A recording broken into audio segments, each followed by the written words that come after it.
back. And we got our world turned right side up. So, welcome everyone who's with us, either live or tuning in to the recording later. I'm Nathan M. McTague.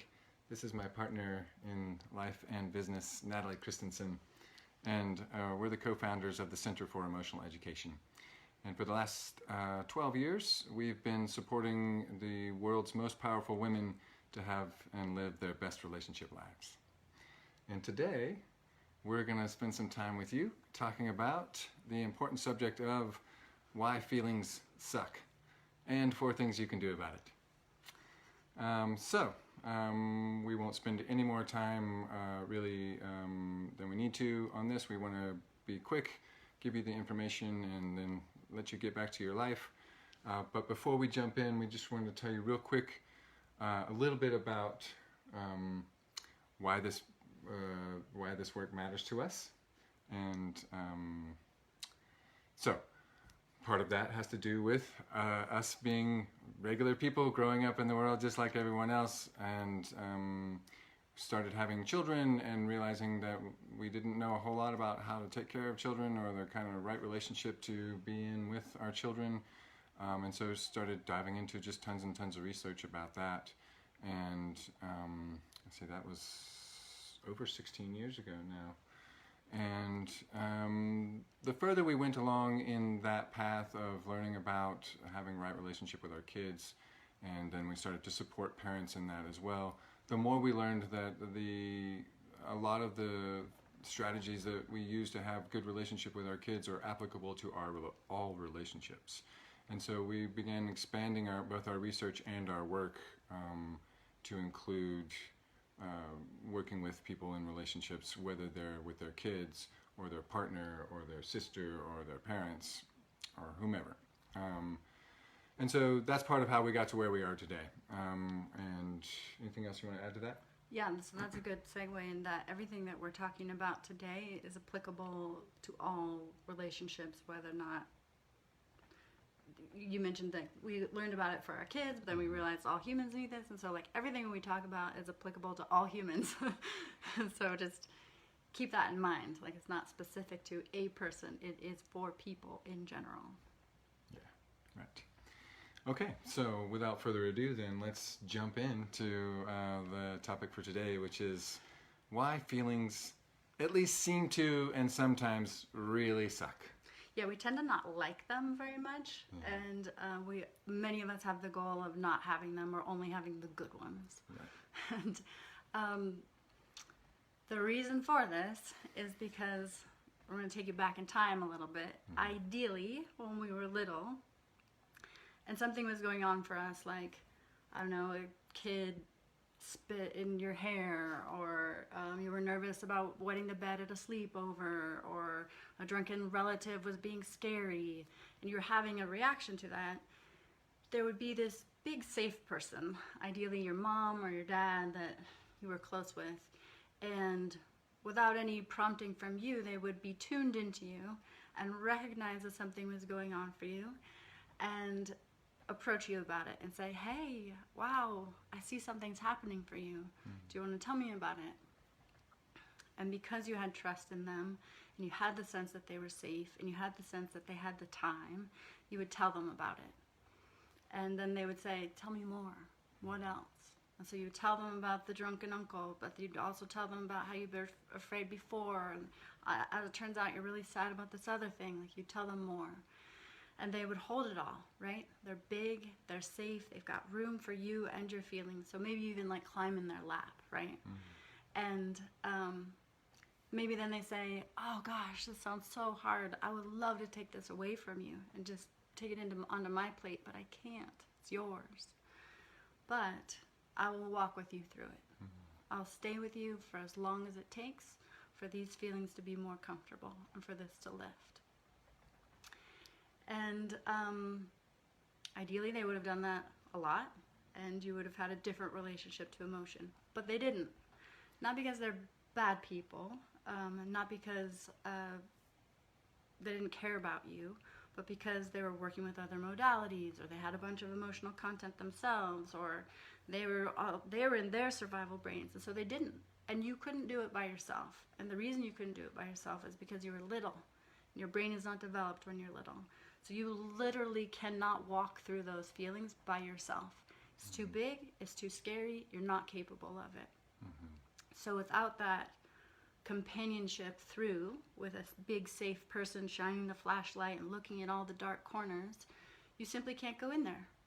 And so if you can't go through the feelings, you have your only choice, and there's no choice about it, the only option for you is to bounce off them from your survival brain and either fight, flight, freeze, or appease. That's all you've got.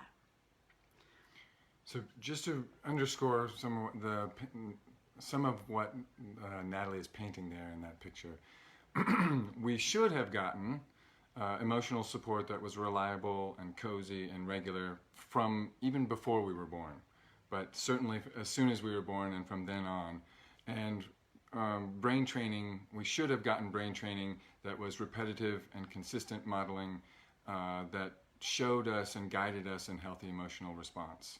And we should have gotten at least 10,000 hours of this kind of emotional support and safety over at least the first 15 years of our lives. But we didn't. 9 out of 10 people that you know did not get this. And that's a problem. Part of the reason it's a problem is because, as Natalie describes, the only response that the brain can then take is to respond to that emotion with the survival brain. Because the brain decides if someone is not going to support me with this emotion, it's obviously not safe to have the emotion, so I have to maintain safety. And so then the brain switches its protocols over to managing pretty much everything from that moment in a survival strategy. So again, that's only fight, flight, freeze, or appease. So fast forward, so you were little, you had lots of stuff going on because you were human, the drunken uncle, the spit in the hair, whatever, all of the things that happened to us, or for us, or around us.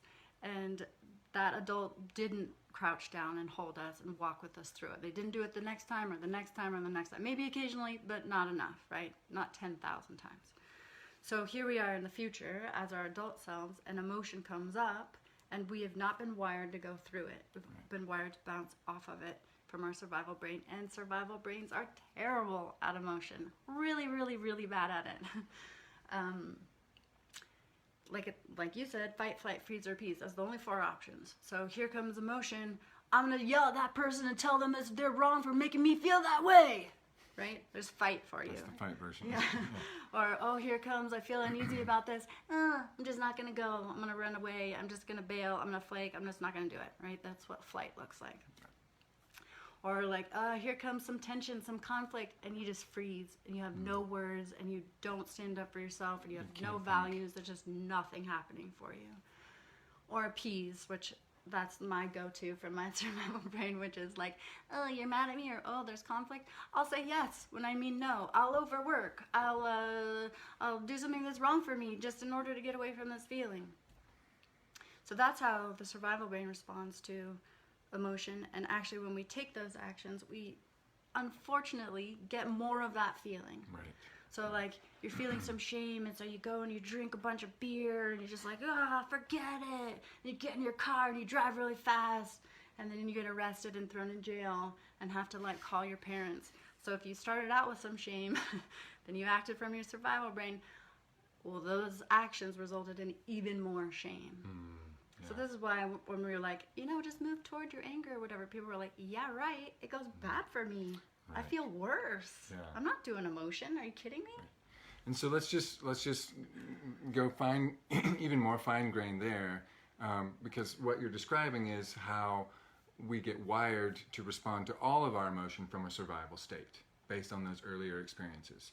So then let's say we're feeling fear. Well, the only place you can respond to that from a survival brain state is to fight, to flee, to freeze, or to try to appease, rather than like being with yourself in the fear, recognizing that that's what it is, noting your internals, or getting support, and then moving through the fear and getting back to your life. And so, to reiterate, when you react from your survival brain, you typically wind up triggering other people Definitely, to feel always. in their survival brain. And so let's say you were saying, you're trying to avoid shame or anxiety or something like that with a survival strategy, you're more likely to trigger the other people around you and create a situation that invites more anxiety or shame or whatever that is. Right. So you started off in the uncomfortable place of having a feeling, then you reacted from your survival brain. The other brains around you go, oh, that person's acting like it's an emergency. It must be an emergency. And so they go into their survival things. So you were yelling at somebody, then they yell back, or they leave, or they say, well, I'll do whatever you want. And then you say, I hate you. Like, it's just, it goes from pretty uncomfortable to really bad. Yeah. And so we just start to understand, better just not go there. Just better go around feelings, even though that's not an option. Yeah. And then the other part of that, the sort of corollary element, is that if you get trained by your early upbringing to respond to your emotions from a survival brain state or with survival strategies, then you also don't get to develop as robust of an emotional processing system. So then anytime emotion comes up, you feel more triggered by it than you would otherwise. It's scarier to be afraid. It's more anxious to have anxiety than it would be otherwise. Yeah, feelings in general become a life or death situation. Exactly. Well put. Yes. Another important part here is that when we miss out on that early training to how to use our emotional brains in an appropriate way to process and move through our emotion, then we also miss out on a very important part of human connection and, I want to say, like success even. And that is that, by and large, our brains are built because of our history and the evolution of our species as group animals. We are built to network our emotion. So that means when we get upset, our brain is actually looking for another brain to share that feeling with, so that we don't have to hold it all in our own system. And that by itself, not having the normal route of expressing our feelings and sharing it with someone and networking, can be triggering to the system and have the brain thinking that it's a survival situation because there's not someone there to support the feelings process. So if we can't network our feelings, or if we don't get trained to network our feelings, then we're also more likely to respond to feelings as a survival kind of life or death scenario.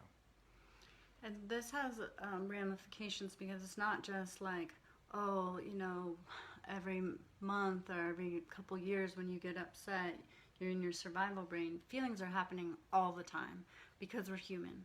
Some of them are feelings that we had when we were little that never got a chance to come out, so they're still here and they'll look for any opportunity to jump out. And some of them are just occurring because we're walking through the world right now. And if we're always responding to emotions from our survival brain, that means we are living a life, an entire life, in reaction instead of creation. Yes. So if you are able to network your emotions and you can connect with somebody, and somebody else can hold you and hold your feelings, and so that they have a larger space to sort of spread out in and be heard, then you move through those emotions and you come out in your executive brain. And the executive brain acts according to your values. It acts according to your to logic. It achieves dreams. It sees the bigger picture. It makes plans in the long term and then carries it out on the daily. That's the life that we all dream of having, is that creative life where you're standing in your values and moving forward. But we get confused because that's not what most of us are doing most of the day. Most of the day we're ricocheting, bouncing back and forth off of emotion. This is why we don't like emotions. Yes. All of this is why it's really uncomfortable for us to have uncomfortable emotion. And because our brains are trained to run mostly on habit, once this stuff is wired in for your first 15 years, then it's there to stay until you actively do something about it. Start to rewire your brain, which can be done, is surely done if you are able to attend to it and continue to attend to it, but is not easy. Definitely not. It took all of your life up to this point to get the wiring that you have and to run that wiring and to get to have that wiring super like deeply entrenched, and so it takes some time, and it's not the kind of thing you want to do on your own even, to rewire. So Well, just a lot of people think, oh, I didn't get that. I didn't. Right. Oh, I didn't have a mom who listened. Oh, darn, I didn't have a dad. He wasn't even around. Oh no, that's it for me. And so yes, you did get wired that way. Yes, you did spend the last 30 years reinforcing that wiring. All true. But thank goodness brains are plastic, and so we can actually start adjusting now and change the way our brain works. And the very first step in this new adventure, so to speak, in this new rewiring, and how to have a better relationship with your feelings, so and that they're life. easier and more straightforward, and you Yeah. can move through them and process them in the way that you were meant to do. Right. Feeling comes up, process them, back in the executive brain, moving forward. All day, so that you spend most of the day in your executive brain. The first step, most powerful, I think, is to simply notice that there's emotion. It sounds simple. It sounds too simple, but it's really profound. So your number one job is to not tune away from your emotion, but instead be on the lookout and just notice when it arrives. Notice when you wake up, what's present here. Notice when you head out the door, oh, I'm carrying this. Notice when the lady says to you at the checkout, calls you ma'am or something like that, and you're like, what's happening for me? Oh, I'm having a feeling. Just simply being aware that you are having a feeling, it has a huge effect on the sense of safety that your brain feels. Yeah. And while the idea is to get practiced at, sorry, our dog is on the bed and shaking the camera for us. You want to get practiced at noticing it so that you can do it in the moment, noticing your feelings, noticing your internal landscape, what's going on for you. And one of the best ways to get good at that is to make it a regular practice. And so rather than waiting and just being like, oh, I'll notice some feelings when they do come up, I'll make that my goal, I'll just notice. It winds up working better if you get more practice at it if you make like 2 or 3 times a day or more, where it's actually, and you can even set this on your personal device as an alarm or a reminder, to just check in and see, what am I feeling right now? Is there emotion up for me? Because 9 times out of 10, almost 24 hours a day, there's some emotion at play, whether it's light and comfortable or heavier and less comfortable. So set your alarm. It goes off. Use a good sound. Or one not. that you Doesn't like. matter, I Yes. guess. If you hate your alarm, you're going to be like, number one feeling, annoyance at that alarm. That's fine. But we suggest that you list at least 3, because the first one will be the one you're most comfortable with. The one that you like, you throw that around. It's not too hard for you to kind of like make a little room for it. But number 2 is what you look for next, like what's around it, what's under it. And that's one that hasn't seen much light, right? It's like shining a little flashlight. And then number 3, you might have to dig a little or look into crevices that you don't typically look. So that's why we say at least 3. Because that first one is kind of like what you would say to a random passerby, you know? Yeah. Yes. And that's, I think, a great segue for the next key, which is to name the emotion that you notice. So the first key is to get practiced at noticing your internal emotional landscape, and to do that, pick 2 or 3 times or more a day when you just make it your goal to just take a pause and check in. And then the second key is to name the emotion that you recognize. And as Natalie just pointed out, you want to start with a name and then look and see if there's another name under there. So I think it's pretty common for some of us to go to anger first. Anger is really one of the more common umbrella emotions that our system drives us toward to protect us from less comfortable or even more uncomfortable feeling emotions underneath, like powerlessness. So investigating, like, okay, I'm present to the anger. Is there something else under there? And then naming that. Well, under my anger right now is some fear or anxiety, and then under that is maybe actually some shame. And really getting clear about those names. And part of what I mean about that is to name things that are actually feelings. It's really tricky, especially in our society, because we interchange these categories a lot, and stories become feelings, and feelings become stories, and thoughts get in there, and we get kind of mixed up. And so we start saying things like, I feel betrayed, I feel rejected, I feel misunderstood, ignored. and those are all evaluations or thoughts about what's happening to you. So a good way to check, and this is part of why Natalie suggests naming 3, is because sometimes the first place we go to is the story. I'm just being disrespected here. And that sounds sort of like a feeling, but it's not. The feeling, and the way to get to it is to say, when I think I'm being, or when I experience being disrespected, I feel, and then naming what comes after that. I feel angry. I feel worried. I feel anxious.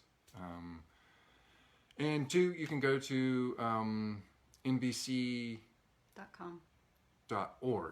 Actually, I think it is.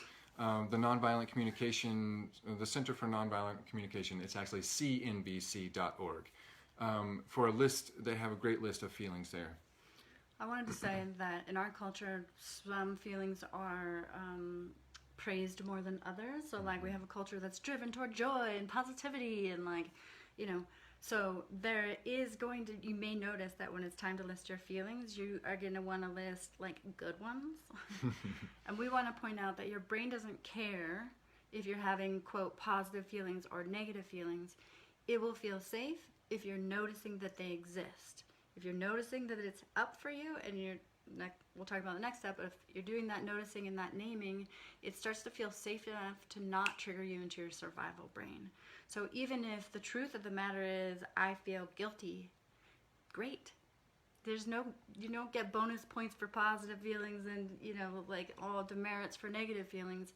You get neural credit for listing the feelings that are actually happening for you. Mm-hmm. And the more specific you can be, the more neural credit you receive. And by neural credit, we mean the more sense of emotional safety, which means that you'll be less likely to go into your survival brain. So just be like naked honest with yourself and put what the actual feelings are, not the feelings you think you should be feeling or that make you a better person. Yeah, it's great caveat. That's me. Yeah, I was thinking if there's anything else to say about naming, but I think we're ready. So the whole point of all this notice, this name, is to send a message to your brain that we're aware of the emotional content, and that awareness means that it's not an emergency, and you don't need to go into your survival brain, right? So you really want to augment that messaging to your brain. So now you've noticed that there's emotion, you've named it, you've gotten really specific, you even named some ugly ones or whatever, and now you want to really drive that message into your brain, and the best way to do that is with touch. So if you're doing this for yourself, you'd maybe put your hand on the back of your neck or your forehead. Or both, as she just did. Yeah, feels so good. Or you go and you find a safe person and you're like, can you just hold me for a second? Or can I have a hug? Or can we link arms while we're walking? Whatever is socially appropriate, you want to get as much actual touch as you can.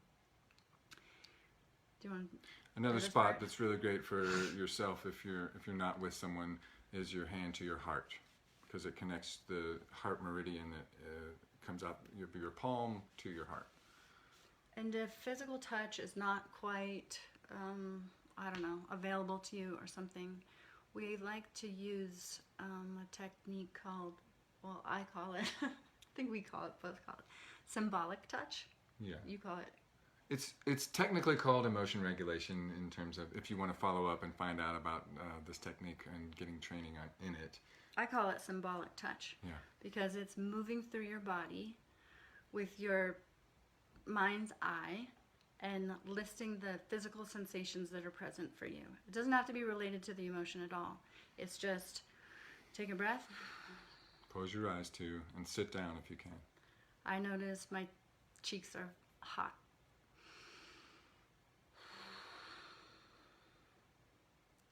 I'm aware of my waistband of my pants against my skin.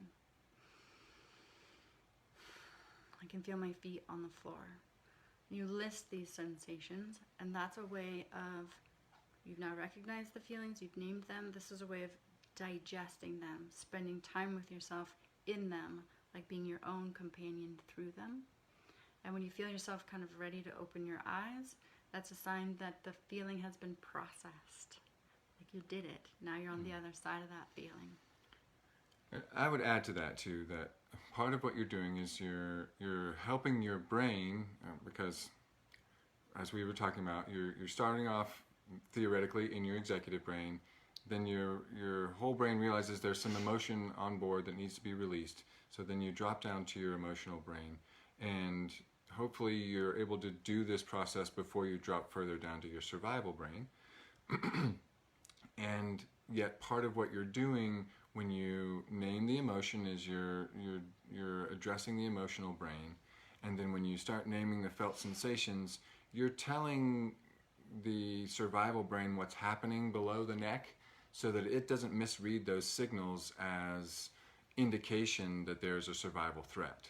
So for instance, sometimes when we get angry or upset, our heart rate elevates. If we don't tell our brain that that's just my heart rate elevating, or noticing that my heart rate is elevated, then the survival brain can read that signal through its vagus nerve. Oh, the heart rate is elevated. Something must be wrong. Let's release some cortisol and that'll kick in some adrenaline, and then we'll be ready in case there's a fight or we have to run away. And then your heart rate goes up and your breathing gets constricted and your stomach gets tight, and then the survival brain reads that environment and is like, oh no, something's really wrong because your heart rate's going off the charts and your breathing's all constricted and now your belly's all tight. So it can create this feedback loop where we can get more and more and more upset without being able to calm down. And this is actually what panic attacks are like. So what you're doing through this process, as Natalie said, you notice. So you're tuning into what's going on. You name it so that your emotional brain is aware of what's happening. Then you sit down and you close your eyes in a quiet place where you won't be disturbed, because that's further communicating to your nervous system that you're safe to do this emotional process. And then you start naming those felt sensations, and you want to stick with at least 2 or 3 of them until you start to notice that they've begun to or have reached a re-regulated state. So let's say, for instance, with the heart, you're noticing that it's racing, and then you do the rest of the inventory. You notice things about your belly or your feet or whatever else, and then you come back and you check in with the heart. Well, now the heart's actually a little bit quieter. It's not thudding quite as, resoundingly through your whole chest, and maybe the heart rate has gone down a little bit. So then you go back through the other sensations and you come back to the heart and you're like, oh, well, now the heart is really way quieter than it was just a minute ago. And you just keep doing that process, going through and checking until, like Natalie says, either you feel that impulse to open your eyes and come back to the world, or you've noticed that all of those sensations have re-regulated. I just want to remind everybody that it's on purpose that you lose touch with what's happening in your body. Because if you were running from a predator of some sort, and you're running, it would not serve you to be aware that, oh, my thighs are aching. It wouldn't be smart for you to be like, oh, I felt my tummy rumble, I must be hungry. Like any bit of distraction or physical awareness of what's happening for you means that you would slow your stride and the predator could catch you, right? Mm-hmm. So all those systems, that awareness shuts down on purpose because it's an emergency. But everything that we're teaching you right now is to communicate to your system, it's not an emergency. It's not an emergency. So if you're able to list your body sensations and tune into what they are, oh, it must mean it's not an emergency. Well, and clearly you aren't being chased by a tiger. No, if you're aware of what your heart's doing or what your leg feels like against the chair, no tiger. Right. No survival brain reaction. And as Natalie was saying, this is a way to do an internal kind of touch for the third key. So that's notice, name, touch. And if you can get touch from a trusted ally, that's a great place to go. In the ideal scenario, we would have been trained, as we were saying, through the 10,000 hours and over 15 years of getting support from someone, so we would have an ability to do some being there for ourselves. And so this is a little bit of using that technology as a way to retrain your brain that it's okay to be with the emotion and that you can process through it and not die. And part of what this is doing is giving you time in the emotion, because you can go into survival brain or into the intensity of an emotion in a half second. Mm-hmm. It takes actually several minutes sometimes to climb out. So after I've noticed a feeling and I've named it, like 3 seconds have gone by and my actual chemistry hasn't had time to adjust.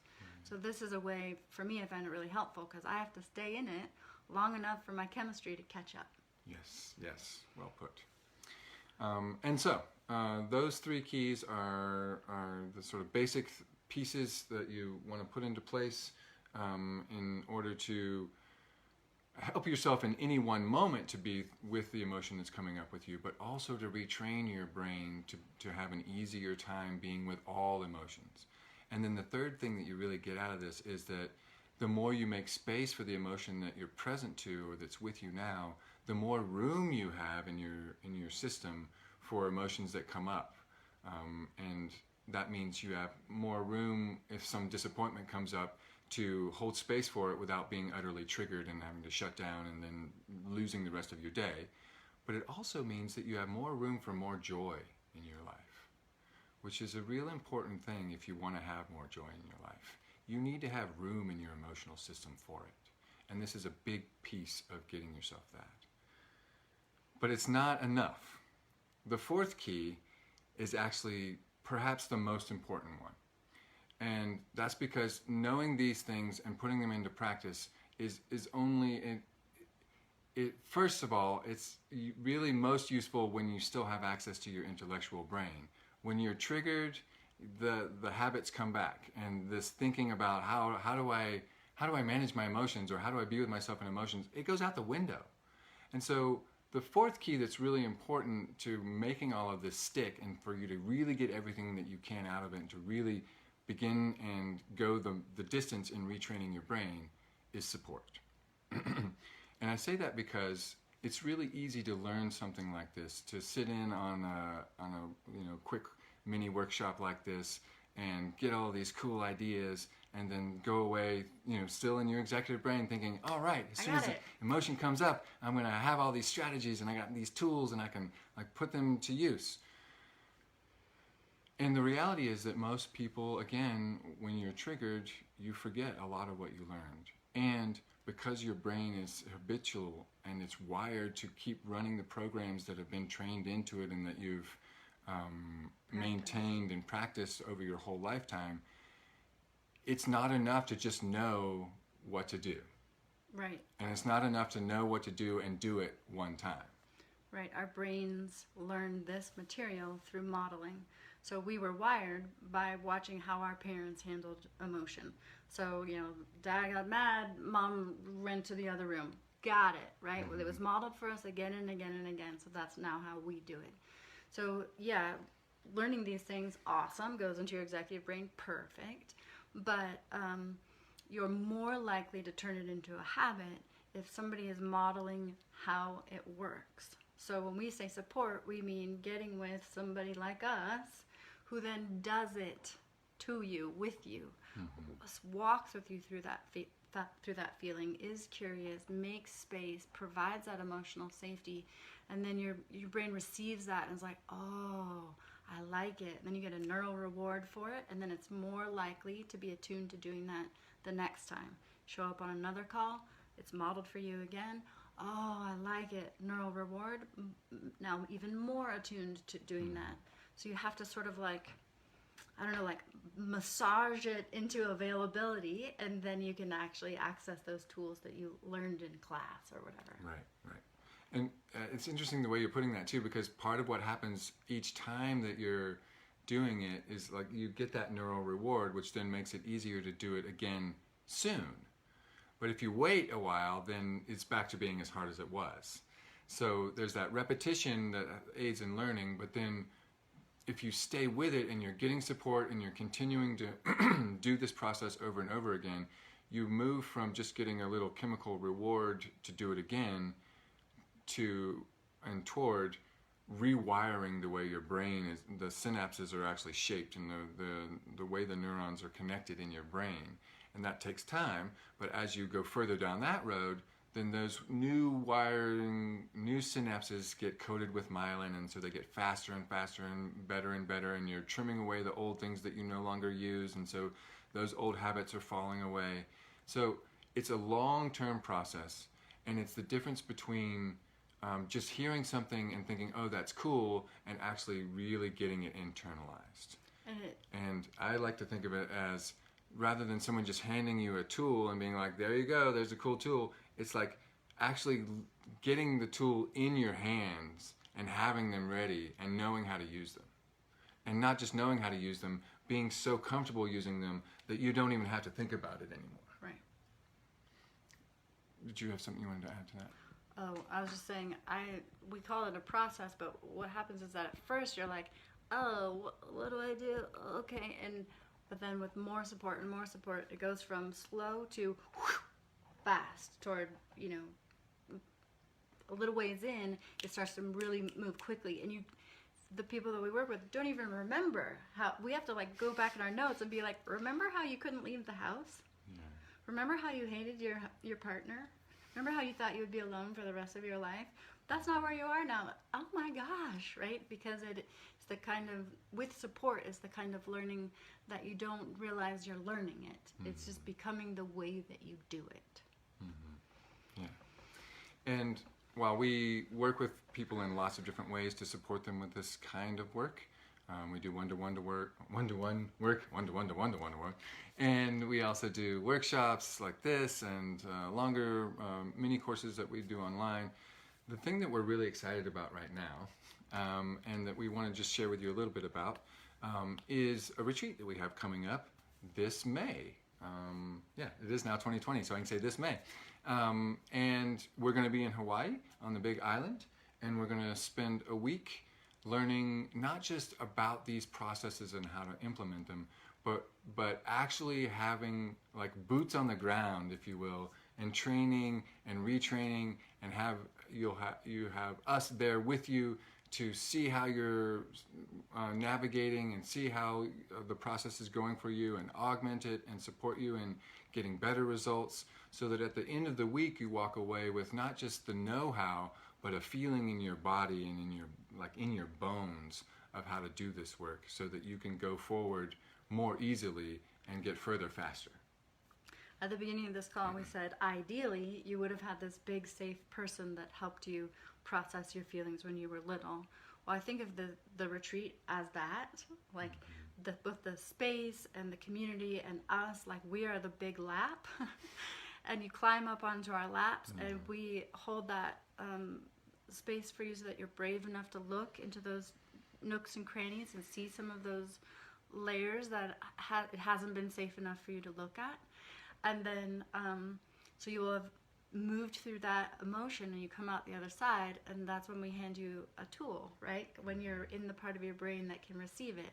So then you're like, whoa, I just received that help, now I have a tool. All right. And then the next day, more of that lap, more of that exploration, more of that deeper learning and like integration of the tools, so that by the end of the week, it's as though you got the 10,000 hours from a loving parent. Right. Right? It's like it's a developmental leap.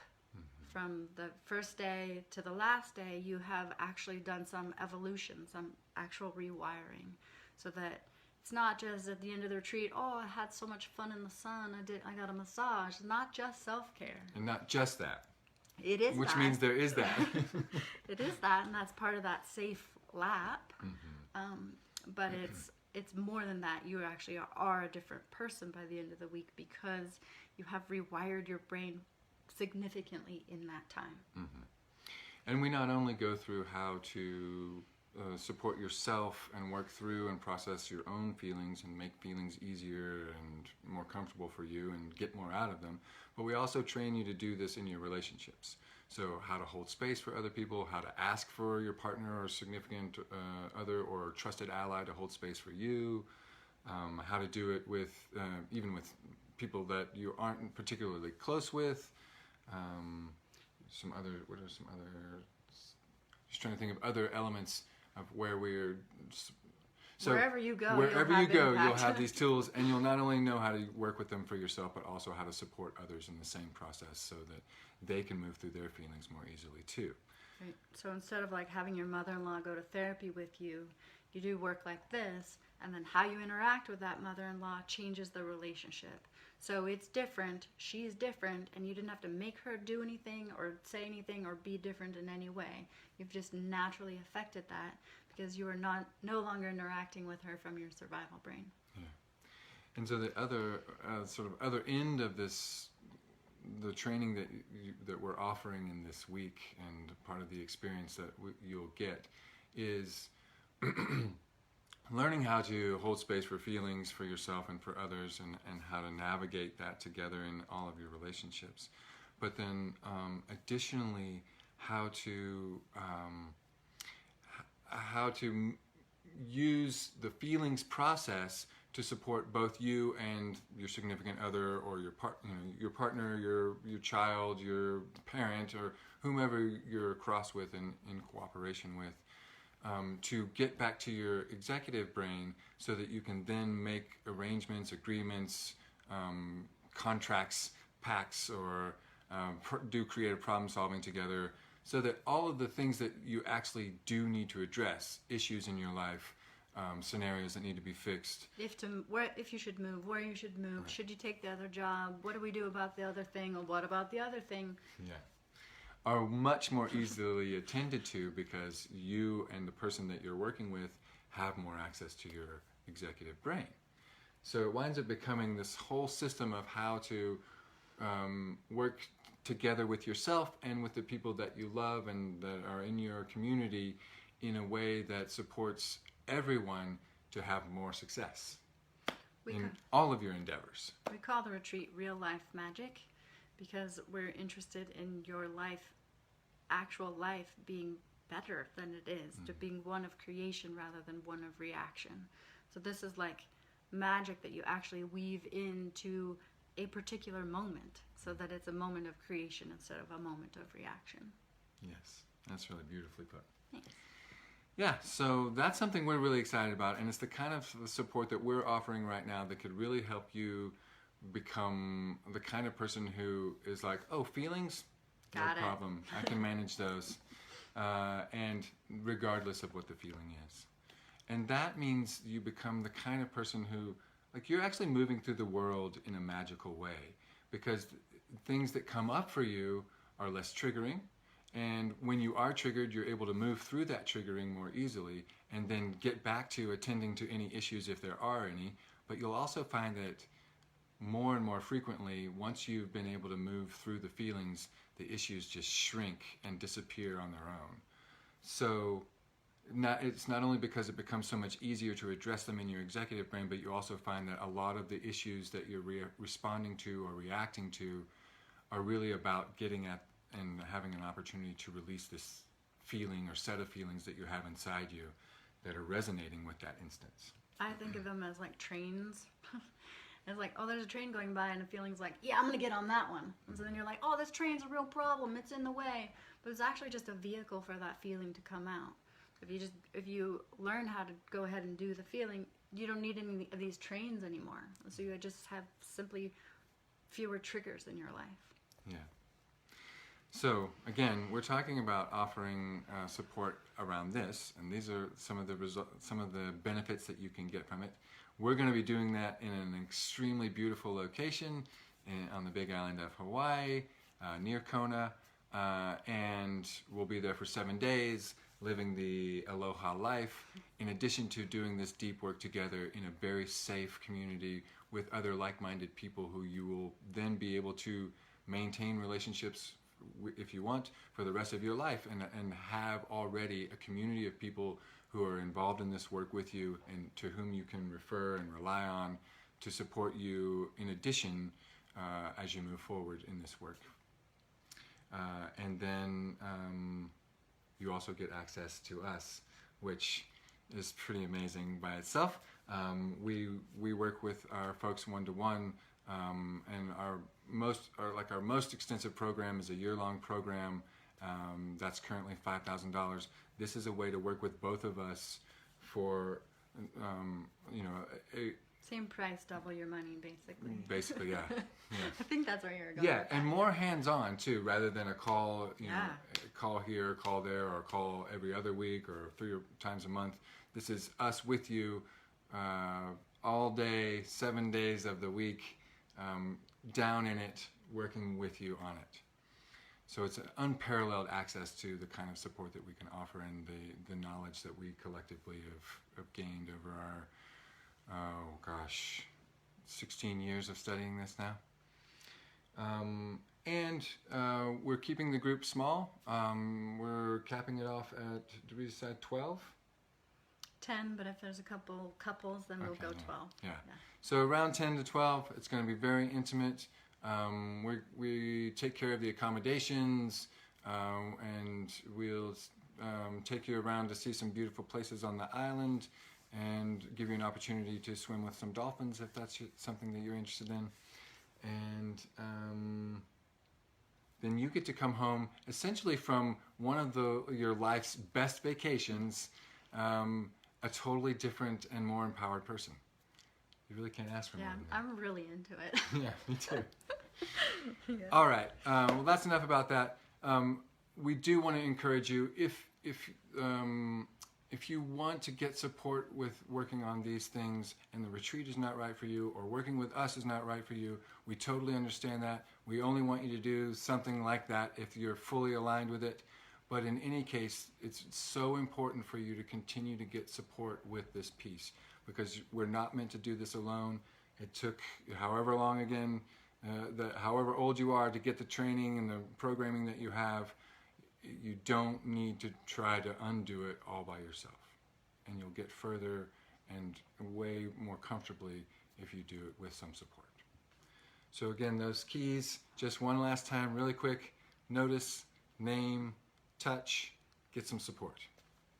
And that's how you'll find that feelings will suck less. You'll feel a lot more comfortable having feelings. At this point, I'm not afraid of feelings. I'm like, oh, I think I have a feeling coming. Ooh, baby. And I go toward it. Yeah. And come out of it quickly. Yeah.